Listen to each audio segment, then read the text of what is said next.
सरकारे सदीक़ अकबर ने हज़रत उम्मुल मोमिनीन से फरमा, बेटी ये तेरा पहला चांद है। और फिर दूसरा चांद कौन हुआ? गिनिए तो ये 8वां नंबर है। नकल किया इसको इमाम राजी ने। शहनशाह सदाकत ने कहा जब अबू बकर का इंतकाल हो जाए, बल्कि आपने तो उस दिन ये भी पूछा हजूर का विसाल किस दिन हुआ था? काजी पीर शरीफ को। आज कौन सा दिन है? का पीर शरीफ है। सरकार को गुस्ल देने का शर्फ किन्होंने पाया था? हजूर फुला फुला ने। का उनसे कहना ओ हाथ अबू बकर नु विला देन। जो हजूर पुर नूर के वजूद अक़दस से मस हुए हैं, ये आशिक अकबर है। दुनिया क्या जाने के मकाम सिद्दीक क्या है। गिरामी कदरात में आपकी गुजारिश में अर्ज कर रहा था, खिदमत में अर्ज कर रहा था कि शहनशाह सदाकत का मज़ार पुरनवार फिर वहां पे बना। ये दूसरा चांद है। और फिर आए हजरत फारूक आजम। काम व मर्तबा है और उनकी खुसूसियात और कमालात हैं। उनमें से एक खूबी ये है कि हजूर सिद्दीक़ अकबर अल्लाह के हबीब अलैहिस्सलातु वस्सलाम के जो राज हैं, जो असरार हैं, हजरत सिद्दीक़ अकबर उन राजों से खबरदार थे।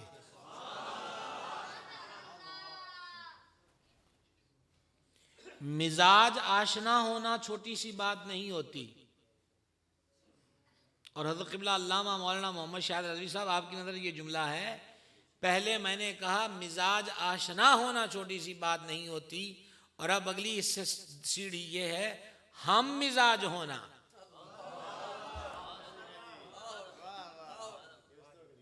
ये उससे अगली बात है। सिद्दीक़ अकबर मिजाज आशना भी हैं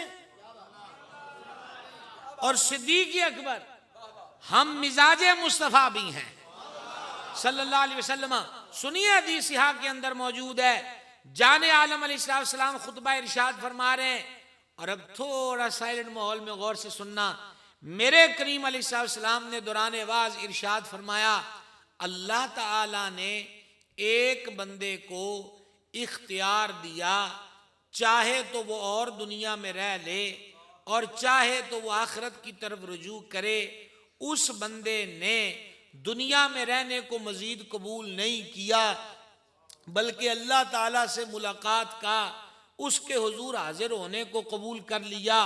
ये जब हुजूर ने बात फरमाई, पूरी मस्जिद सहाबा से भरी है, लेकिन सिद्दीक़ अकबर सुन के रो पड़े। जब हुजूर शहनशाह सदाकत के रोने की आवाज बुलंद हुई तो रावी कहते हैं कि असी एक दूजे नू आखण लगे कि हुजूर ते किसी दी गल करदे पे ने, ए बाबे नू की हो गया है।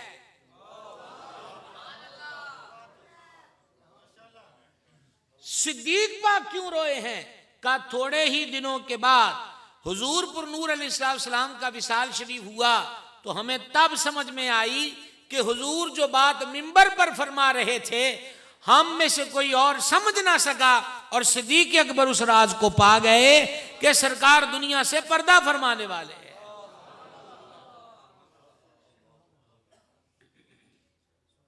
और आइए 10वें नंबर पर हम पहुंच गए, और चले आज 22 का अदद पूरा करते हैं। 22 उर्स मुबारक की तारीख के हवाले से इंशाअल्लाह अज़्ज़ा वजल। सिदरा पे गए, जिब्रील अमीन ने अर्ज की हुजूर में आगे नहीं जा सकता। और फिर और यहाँ भी एक लुत्फ की बात है, ये काशिफ मियाँ हमसे राब्ते में रहे फ़ोन पर, कहाँ पहुँच गए? मैंने कहा भाई यहाँ आपके संगे मीली नज़र कोई नहीं आता कि जिस पे लिखा हो खुशाब इतने किलोमीटर इतने किलोमीटर। खुर्दबीने लगा के ढूंढिए तो कहीं से पता चले कि कितने किलोमीटर। संगे मील से पता चलता है। तो फिर इन्होंने पूछा कि दरिया गुजर आए हैं? तो मैंने कहा टूल पलादा सरगोदा के बाद का गुजरे। बोले नहीं, वो आगे दरिया जब आ गया तो फिर समझो खुशाब में आ गए। समझ रहे? हालांकि अभी मैं कोई कमो बेश महीना हुआ होगा, ये रंगपुर बिगोर में आया था तो यहीं से गुजर के गया, और इससे पहले भी गुजरान रहती है मुख्तलिफ इलाकों में। पर इसके बावजूद भी रहनुमाई लेना पड़ जाती है कि हम कहां पहुंच गए, अब हमें कहां पहुंचना है। जिब्रील लेकर आए हैं मक्का शरीफ से,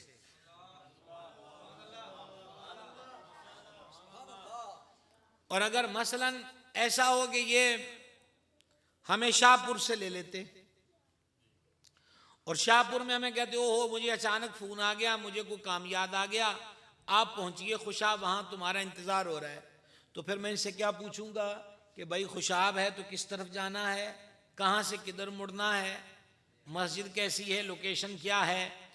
वो मक्का से हम रकाब हुए हैं सरकार के हक के खिदमत अदा करते हुए, सिदरा पे आ गए और इत्थे आ गया कि हजूर अगे मैं नहीं जा सकता। तो सरकार ने आगे जिब्रील से ये तो नहीं फरमाया कि कोई अगे दी राह ही दस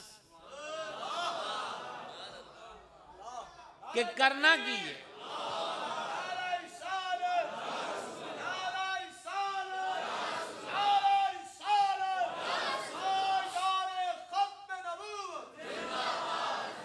कोई के सरकार ने इस्तिफसार फरमाया हो कि आगे किधर जाना है, नहीं, ऐसा तो नहीं हुआ।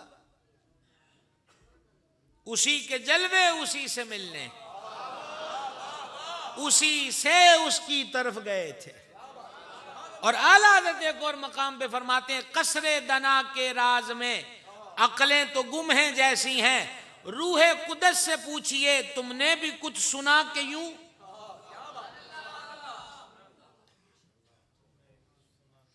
और फिर रफ आया, रफ ने इजाजत चाहिए, फिर हुजूर बढ़ गए और आला करते हैं ये बढ़ना तो नाम को था, ना वहां संगे मंजिल था, ना मरहले थे। संगे मरहले क्या हैं कि अब सरगोदा आ गए हैं, अब शाहपुर आ गए हैं, अब खुशाब आ गए, ये मरहले हैं। तो कहा वहां मरहले तो सिमतों को बताते हैं, और यहां आलम क्या था। इमाम कहते खिरत से कह दो कि सर झुका ले, खिरत से कह दो कि सर झुका ले, गुमा से गुजरे गुजरने वाले, पड़े हैं यहां जहद को लाले, किसे बताए कि किधर गए थे। क्या बताया जा सकता है। अल मुख्तसर, आगे अनवारों तो जल्लियात की बरखा बरस रही है।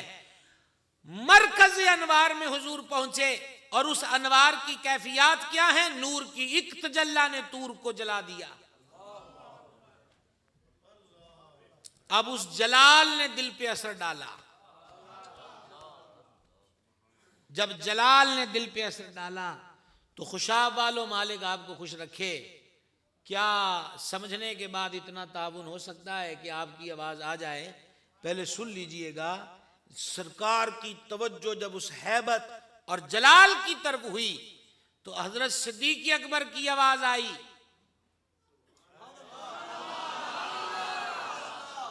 लो जनाब, यही तो मैंने कहा था कि समझ आ जाए तो तावन हो सकता है, आवाज आ सकती है आपकी। सिद्दीक अकबर की आवाज आई, महबूब ठहरो तुम्हारा रब सलाह पढ़ रहा है। हजूर ने तवज्जो फरमाई, अबू बकर इत्थे किथू आ गया है।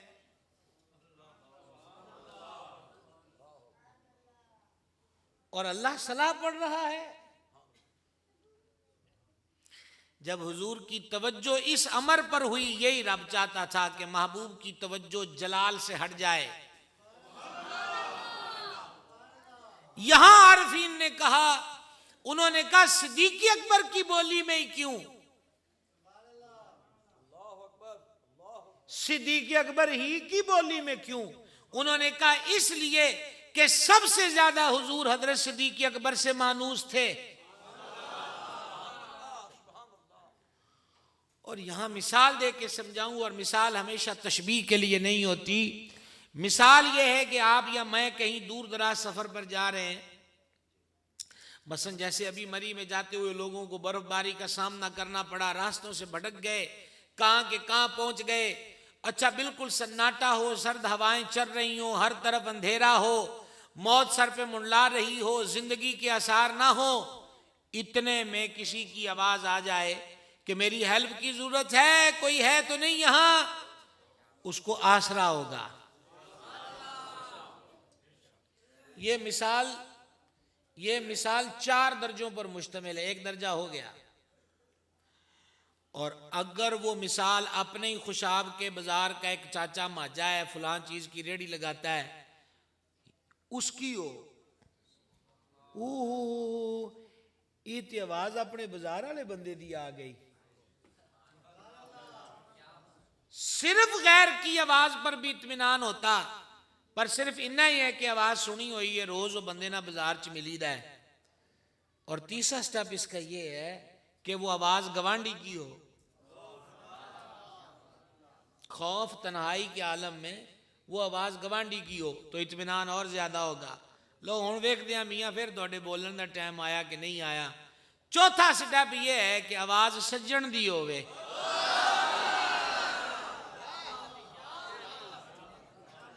अल्लामा रज़वी साहब हमारे बुजुर्ग, आवाज जनाब सज्जण दी होवे ते फिर आंदे चस नहीं आ गई।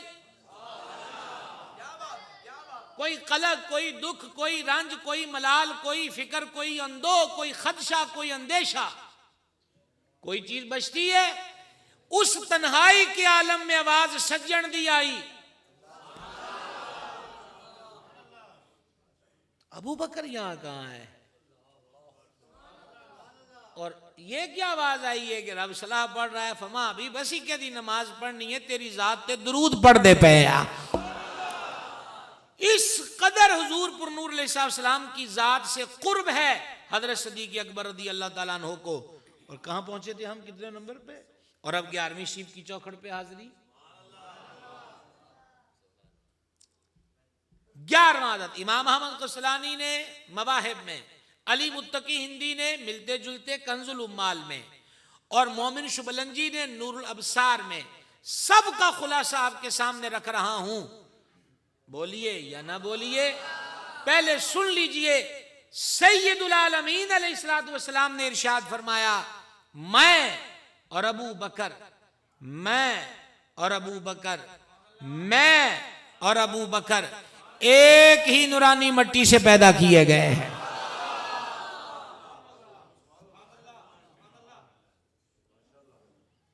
देख रहे हैं शान व अजमत और कुर्ब।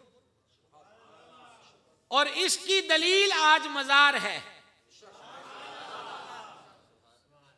आज मजार गोरबार है। अदद है 12वां, अदद है, सुनिए यहां पर, यहां भी आपको एक वस्फ नजर आएगा, खूबी नजर आएगी। हजूर शहनशाह सिद्क़ व सफ़ा रदी अल्लाह ताला अन्हु की रिवायतों में यह मजमून मौजूद है कि ताल्लुक ये होता है, वाबस्तगी ये होती है, दोस्त वो होता है कि उसकी जेब से बंदा कोई चीज निकाल के खर्च भी करे तो उसे मान हो, और वो उसको उससे खफा ना हो, खुश हो कि यार बड़ा चंगा होया है, सज्जन मंगे नहीं, आप ही जेब चो काट के इस्तेमाल कर ले। ये खुलासा समझ गए। अब रिवायत सुनिए। उम्मुल मोमिनीन सदीका कायनात रदी अल्लाह ताला अन्हा फरमाती हैं कि नबी पाक सल्लल्लाहु ताला अलैहि वसल्लम हजरत सिद्दीक़ अकबर के माल में उसी तरह तसर्रुफ फरमाते थे जिस तरह हुजूर अपने माल में तसर्रुफ फरमाते हैं। अगर ये उर्दू मुश्किल लगी तो हम इस उर्दू का उर्दू में तर्जुमा करने लगे हैं कि जिस तरह हुजूर अपना माल अपनी मर्जी से खर्च करते थे, इसी तरह सिद्दीक का माल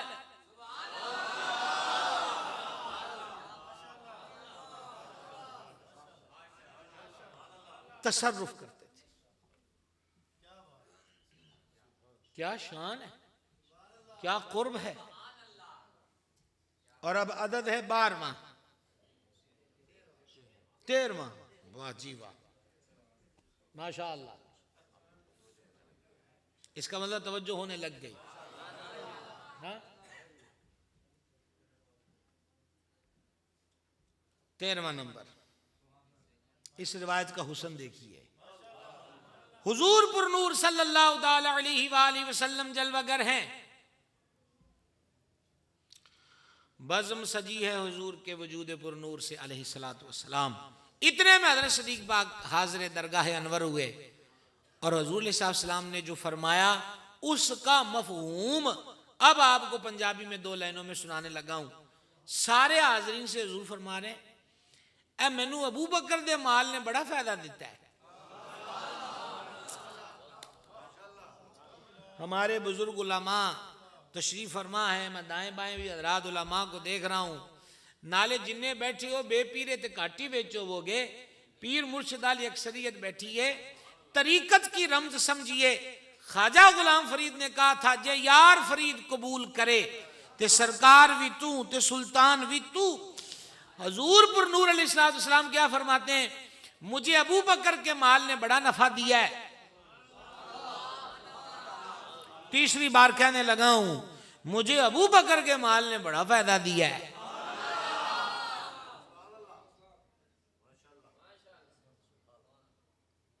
बरी बज़म में देखें भाई, आप इतने हजार तशरीफ रखते हैं। हज़रत क़िबला रज़वी साहब हमारे बुजुर्ग और आपके इस इलाके की आले सुन्नत का सुतून है। मैं एक तालिब इल्म हूँ, समुद्री शरीफ से हाजिर हुआ हूँ। चलो मेरा इस एतबार से कि मैं मुद्दतों बाद एक बार पहले आया, आज आया, तो ये जनाब के इस मेरी तकरीर के लिए मुझे तलब किया गया। तो भरी बज़म में अगर इस नुक्कर से उस नुक्कर से मैं किसी को उठाऊं, वो मेरा बड़ा अच्छा दोस्त है, अच्छा तुम यहाँ बैठे हो, इधर आ जाओ, आप लोग उसको किस कदर हैरत से देखेंगे। अगर वो तोड़े गली मले दा होया, और वो कितना ऑनर महसूस करेगा कि यार भरे मज में चाहते साड़ी टौर ही बनाती। क्या कहें भाई, आज तो साड़ी टौर ही बना दी है कि भरी बज़म चो उठा के ते नाल उन्हें आख्या इत्थे आके बह जाओ। अगर ये मिसाल समझ गए तो मैंने कहा मिसाल हर दफा तशबीह के लिए नहीं होती, अक्सर मिसाल समझाने के लिए होती है। भरी बज़म में हुजूर फरमाते हैं सानू अबू बकर दे माल ने बड़ा फायदा दिता है। सानू अबू बकर दे माल ने बड़ा फायदा दिता है। लेकिन ज़र्फ की बात होती है, कई लोग तारीफ सुनकर आपे से बाहर हो जाते हैं और एक्स्ट्रा एक्टिविटीज में मुब्तला हो जाते हैं। वो अपनी कैफियत और अदाओं से कुछ का कुछ शौक करने शुरू कर देते हैं। लेकिन जब शहनशाह सदाकत ने सुना कि हुजूर फरमाते हैं सानू अबू बकर दे माल ने बड़ा नफा दिता, कुर्बान सदीक अकबर तेरे नक्शे पापे, हजरत सदीक गोया हाथ जोड़ के अर्ज करते हैं आका ये आपने क्या फरमाया है, अबू बकर दे माल ने बड़ा फायदा दिता है। हुजूर अबू बकर दा है कि ये अबू बकर भी तुहाडा है ते अबू बकर दा माल भी तुहाडा है।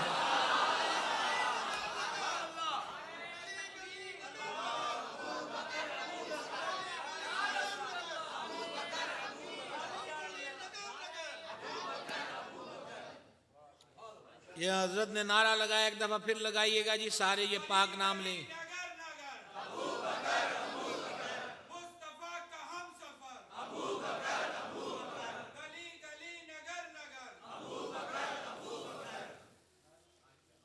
तो बात की समझ आई है जी। कहने इनमें क्या आसानियां होती हैं, इन जुमलों में क्या, मसलन उपाई मैं ते तेनू ही आखना है जो किते को पैसे पूछने की लौड़ पैगी ते सांभ के रखी, अगले यार सारा कुछ तेरा ही है।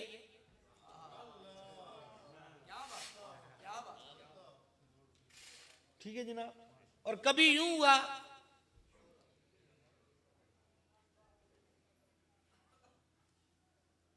और हमारे साथ काल मिला के रखिए, राब्ता मुनक़ता हो जाए तो बहाल होना बहुत मुश्किल होता है।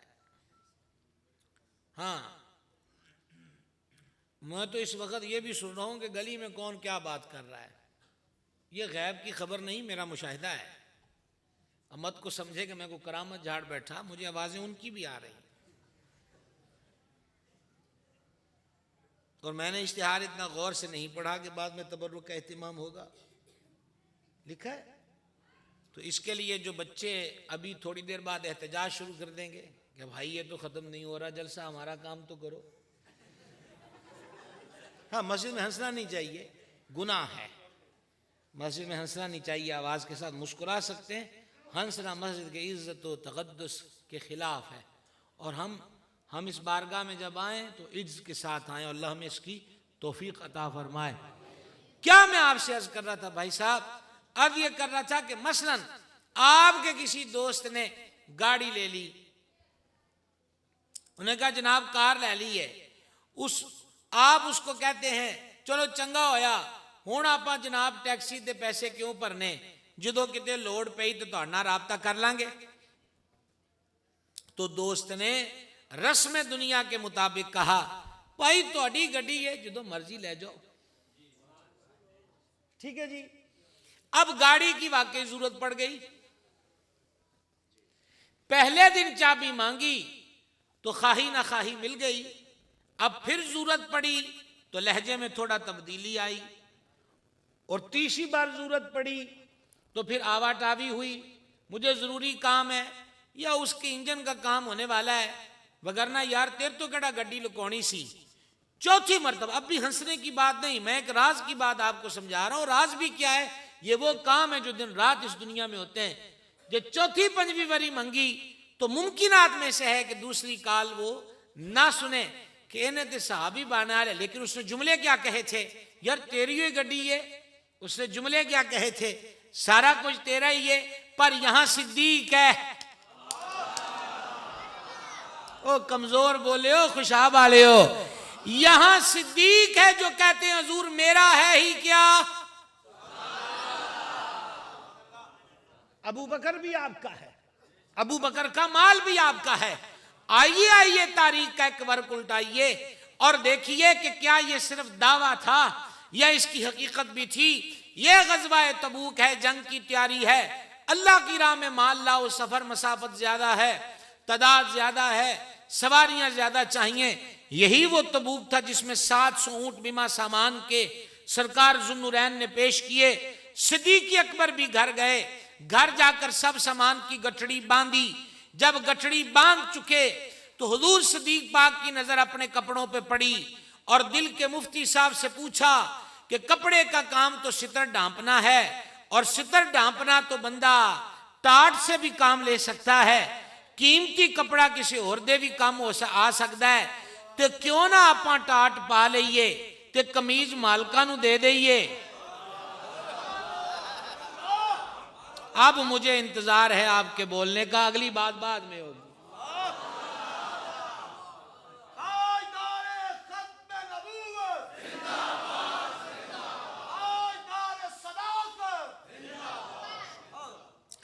कोई बात की समझ आई भाई जी? तवज्जो फरमाई आप हजरात ने। क्या कहा कि अगर ये कपड़े हुजूर को पेश कर दिए जाए, इस मुफ्ती साहब से पूछा जो दिल है, और सही मुफ्ती तो कई है, सही फतवा कौन देता है? आला हज़रत कहते हैं दिल है वो दिल जो तेरी याद से मामूर रहा, सर है वो सर जो तेरे कदमों पे कुर्बान गया।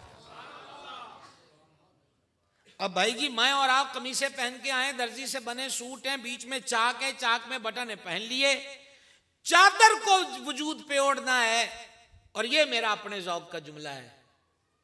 मैं इधर दाएं बाएं बैठे सारे बुजुर्गों की नजर करने लगा हूं, ये मेरे ज़ौक़ का जुमला है कि या तो यही है ना कि टाट जमा करके उसको सिया जाए, तो सुई धागा तो शायद वो पहले ही गठड़ी में डाल चुके। ये मेरा अपना ज़ौक़ का जुमला है कि उन्हें आख्या घर सुई भी नहीं रखी। तो अब शहंशाह सदाकत ने क्या किया, बबूल कीकर के कांटे लिए, चादर को तन पे जोड़ा और सिलाई के तौर पे कांटे डाले, कुल सामान लेकर हुजूर की चौखट पर आए। उधर ये रिवायत इमाम सयूती ने तारीख़ुल खुलफा में लिखी, सनद में 1000 ज़ोफ़ मानिए, मामला फ़ज़ाइल का है।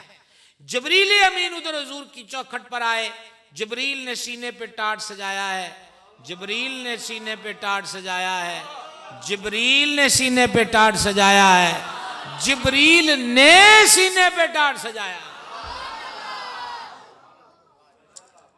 फरमाया जिब्रील ये हाल हुलिया किस लिए? अर्ज की निगाह उठाइए, देखिए आज आपको आसमानों की अक्सरियत इसी लिबास में नजर आएगी। फरमाया तगय्युर काहे को है? अर्ज की जाने जहां तुहाडे यार दी अदा रब नू एडी पसंद आई है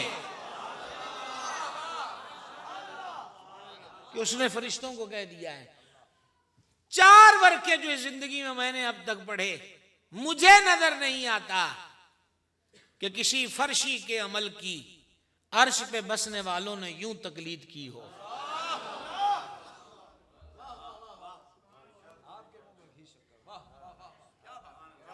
गौर कीजिए मैंने क्या अर्ज किया है।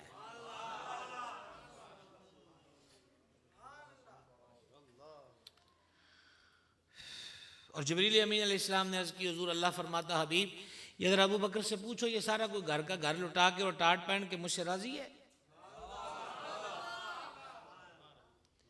बाबे कड़ायां च तप गए, सहरावां च रुल गए, सूलियां ते चढ़ गए, सिर नेज़ियां ते बुलंद होए, सजदियां च सिर दिते, ठंडे पानियां नाल वुजू करके तहज्जुदां पढ़ियां, गर्मियां दे विच बगैर रोटी पानी खादियां रोजे रखे ते लंबे सजदे ते काबे दा तवाफ, घरों बेकार हो के भी रब नूं रो रो के पुछदे मालका राजी हो गया है, मालका राजी हो गया है। बल्ले शान सिद्दीक अकबर कि रब फरमाता अभी पूछो खा अबू बकर नूं राजी है साडे नाल? ओ भाई जी ये कोई मामूली सी बात है? ये सुनना था सिद्दीक अकबर की हिचकी बंद गई, आंखों से सैले रवां जारी हुआ और एक ही जुमला लब पे तकरार पे था, मैं अल्लाह से राजी हूं, मैं अल्लाह से राजी हूं, मैं अल्लाह से राजी हूं। ये है मकाम सिद्दीक अकबर। ओ जवानों कुछ पैगाम लीजिए शान सिद्दीक से। ये क्या हुआ कि वज़ा में तुम हो नसारा तो तमद्दुन में हुनूद, ये मुसलमान हैं जिन्हें देख के शर्माए यहूद। ये स्टाइल होना चाहिए था हमारा। शिकवे में इकबाल रोया है और फिर जब जवाबे शिकवा आया है तो फिर सर छुपाने की जा नहीं मिलती। उधर से जवाब यह आता, उन्होंने कहा मस्जिद मरसिया खां है कि नमाजी ना रहे, यानी साहिब औसाफ हिजाजी ना। अब भी बड़े रोड अड्डे पर जाके देखो, चाय के खोखे पर टीवी देखने वालों की तादाद ज्यादा होगी, जोर असर मगरिब के वक्त मस्जिद में उतने नमाजी नहीं होंगे। मस्जिदें रोती हैं। हदीस में मजमून है जब शाम होती है तो जमीन का एक टुकड़ा दूसरे से पूछता है, आज तुझ पे किसी अल्लाह के बंदे ने नमाज पढ़ी? तो अगर वो टुकड़ा कहना कि नहीं पढ़ी तो पहला टुकड़ा जमीन का जो सवाल पूछता है वो कहता है, अल्लाह का शुक्र है आज एक अल्लाह का बंदा लंघ गया सी ते मेरे ते खलो के उस नमाज पढ़ी है।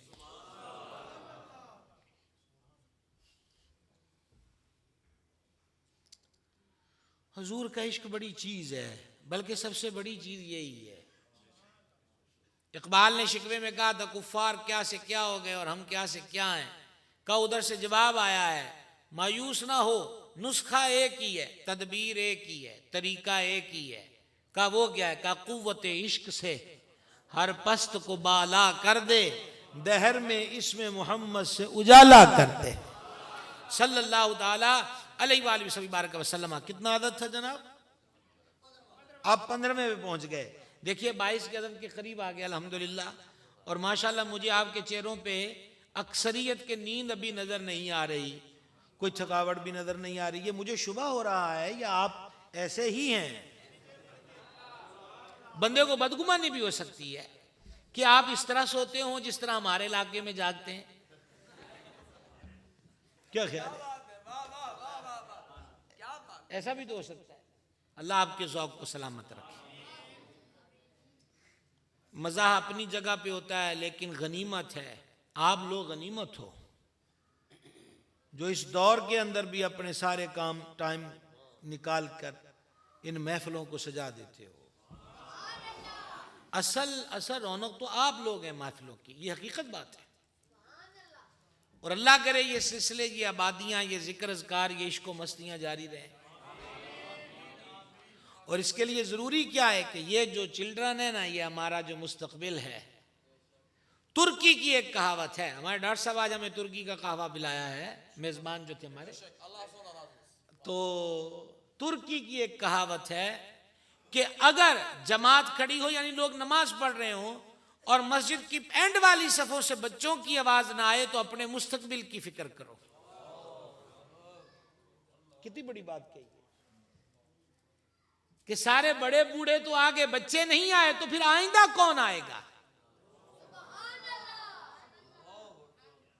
ये हमारा मुस्तकबिल, इसकी फिक्र की जाए। स्कूल पढ़ाइए, कॉलेज पढ़ाइए, डॉक्टर, इंजीनियर, पायलट, प्रोफेसर, सब कुछ बनाइए। मेरे मुर्शिदो मौला, मेरे मेरे मेरे मोइनो दस्तगीर हुजूर सैयदी व सनदी बदर तरीक़त पीर मोहम्मद अब्दुल रशीद कादिर रिज़वी रहमतुल्लाह अलैह हज पे तशरीफ ले जा रहे थे। मैंने कुतुब नुमा पेश किया, वो जो किबले की सिमत बताता है। जब वापस तशरीफ लाए तो मुझे फरमाने लगे वो तुम्हारे दिए हुए कुतुब नुमा ने, पेश किए हुए कुतुब नुमा ने बड़ा फ़ायदा दिया। और वो जहाज़ में भी सिमत किबला बताता था और हम कहीं भी गए तो उसको देख लेते थे तो पता चलता था किबला इधर है।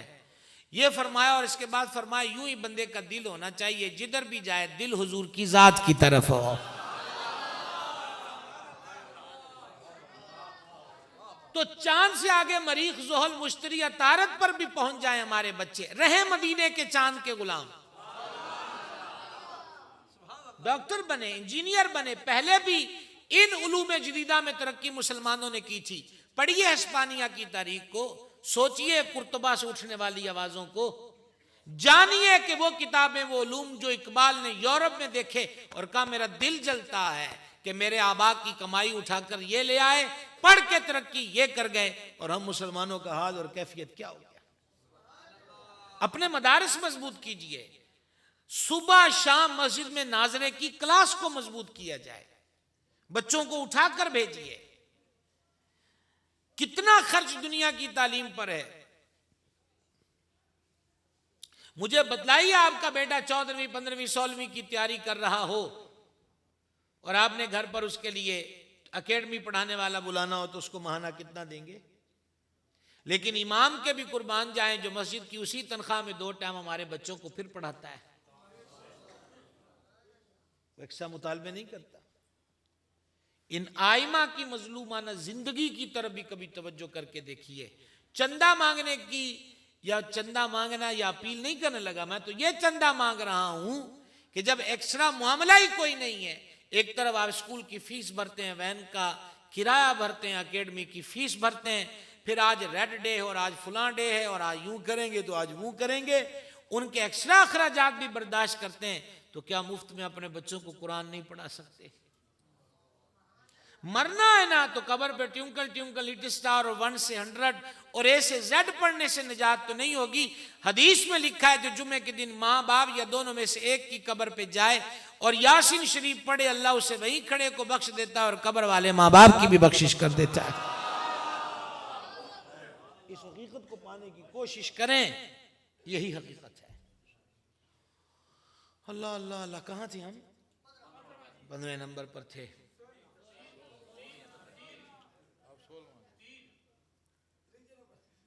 माशाअल्लाह, अल्लाह आपके ज़ौक़ को सलाम। हमारे बुजुर्गों के ज़ौक़ जवानों से ज्यादा तगड़े हैं।